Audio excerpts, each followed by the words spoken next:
Bagong-bago pa lang po, mainit na mainit. Si Harry Roque, huli sa akto sa poblasyon. O, ayan ha. Harry Roque nahuli na ng mga kapulisan after pumarty sa poblasyon sa BGS ay naka-neck brace, mga kababayan. Oh, sino ba in-expect nyo? Nilagay naman natin Harry Roque doon sa title. Siguro kapag si Harry Roque, mga kababayan, nahuli, ganitong-ganito ang itsura. Medyo panipisin mo lang ng konti at medyo hindi masaya yung peslak. No? Medyo stress. Oh. At ito, isinampa pa. Sabi ni Ice, si Dambo. Oh. Pero ha, nagtatawanan tayo. Nagkukulitan. Pinapasaya ko lang po, mga kababayan, ang inyong undas. Alam ko naman pagod kayo sa sementeryo. Oh. Ayan oh. Wheelchair na lang ang kulang. Sabi ko, ano to, nanlaban? Ano to, nagpumiglas? Sabi ni Reynaldo Balgos, clickbait ka na naman, Brother Mark. Tingnan mo mismo, no? Yung title, kung ano ang pangalan doon. Ang Harry Roque na spelling, di ba, Roque, R-O-Q-U-E. Ang spelling ng ating nasa thumbnail, Rookie, R-U-K-I. Oh, hindi si Rocky. Di ba? Sabi ko, siguro nanlaban to, kaya may neck brace. Di ba? Oh, tapos nasampa pa doon sa kapulisan. Pero mga kababayan, nagsasaya tayo. Pero yung Harry Roque na totoo, mga bossing, yung Harry Roque na totoo, mga bossing, stress na stress yun. No, bakit to? Naalala nyo po, mga kababayan, ay hindi, gusto ko sagutin ito. Gusto ko sumasagot ng mga DDS no? Doon na rin yun papunta. nakarinig ng Malacanang, no? Nakarinig ng Malacanang, doon na ang papunta at doon nag-uumpisa. Ang galing ho ng mga DDS, BBM naman ako, Brad. To Lord, sino inuuto mo? Mukha ba kaming DDS? Mukha ba kaming itsurang DDS na magpapauto sa ganyan? Doon na rin pupunta yun? Hindi, malayo yun. Tanga ang mga nagkukomento ng ganyan. Nasa labas ng Malacanang complex, tapos babanatan mo, doon na din papunta yun. Ano yun? BBM naman ako, Brad. Sino maniniwala sa iyo? Pero anong nangyari sa bagong Pilipinas ngayon? Kumusta ang maharlikapan? Kumusta ang bansang Pilipinas na 40 kilo ang bigas? Noon, bakit 60? Kami, wala kaming reklamo dyan sa 40 pesos na bigas. No? Kasi maayos ang trabaho namin. Nagsusumikap kami. No? Nagsusumikap kami. Oh. Kahit nalagyan mo ng 20 pesos na bigas, hindi kami bibili noon. Oh. Aba, social kami. Oh, di ba mga kakamping? Di ba mga PBBM supporters? Social kami. Hindi kami maghahanap ng 20 pesos na bigas na yan. Oh, baka kung meron pang 75, 80, yung pa ang piliin ng mga kakamping di ba? Siyempre, ang ialalatag mo sa iyong hapagkainan at kumikita ka naman ng maayos, bakit mo titipirin yung sarili mo? Oh. Alam niyo po, kaya nagtataka ako, mga kababayan, sa mga DDS, no?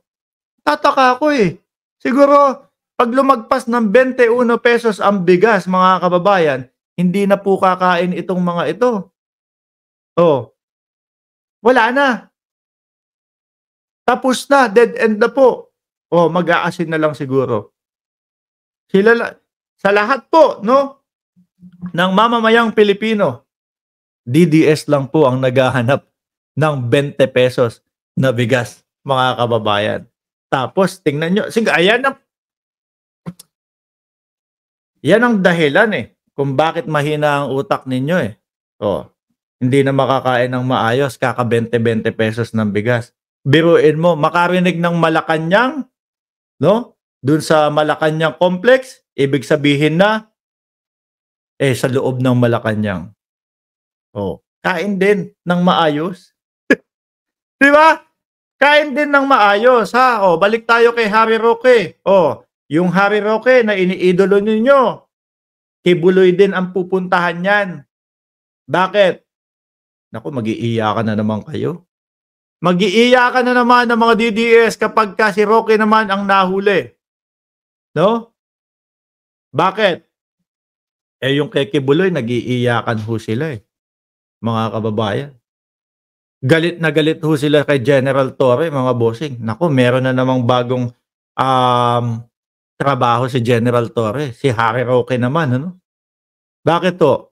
Mag-aalakibuloy din ho yan, mga bossing. Yung una, si Kibuloy,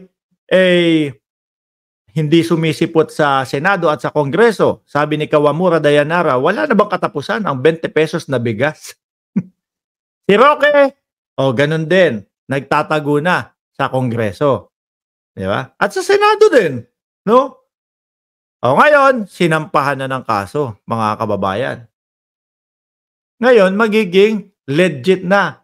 At talagang magiging mas malalim na po ang pagtatago ni Roque, mga bossing.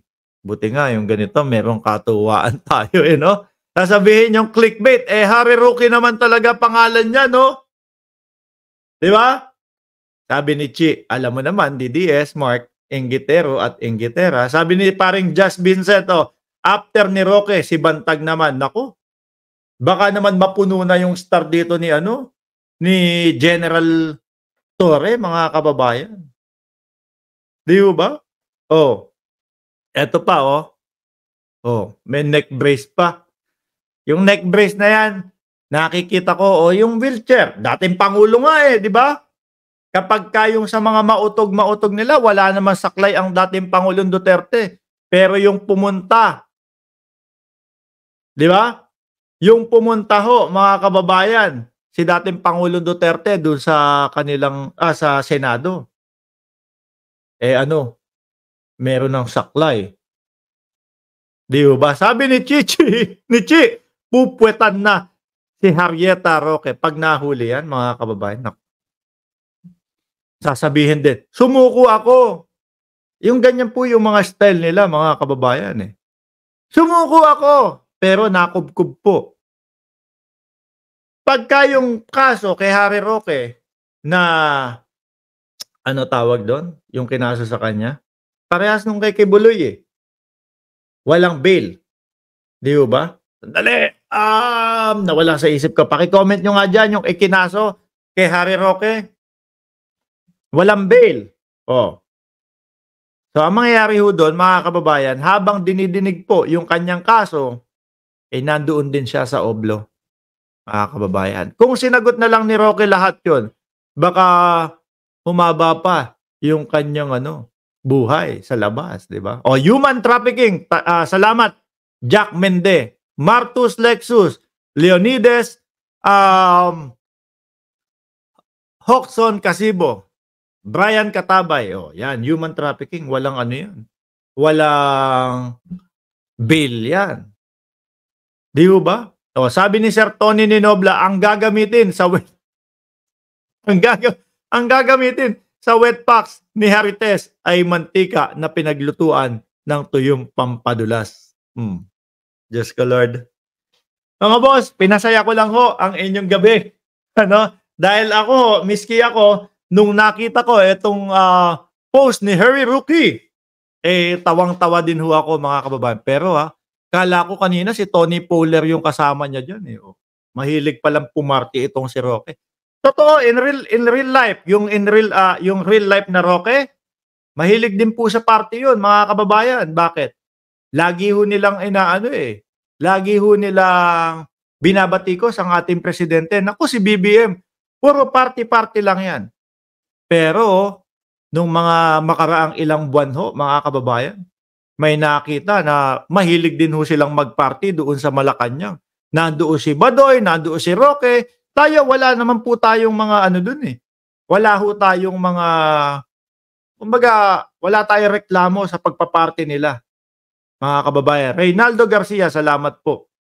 Pero yung pambabatikos nila, na akala mo hindi nila ginagawa, Diyan ho sila nadadali. Diyan ho sila inaayawan ng sambayan ng Pilipino. Kaya, Harry Roque, baka ito na ang huling undas mo nang nasa labas ka.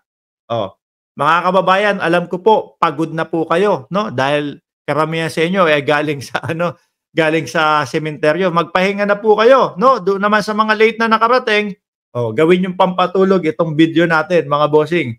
Papaalam na muna ako kasi dito is 9:00 ng umaga, no? Kami naman ay mag-aalmusal. Maraming salamat and God bless po sa ating lahat. Pampasaya lang. Oh, paalam po muna.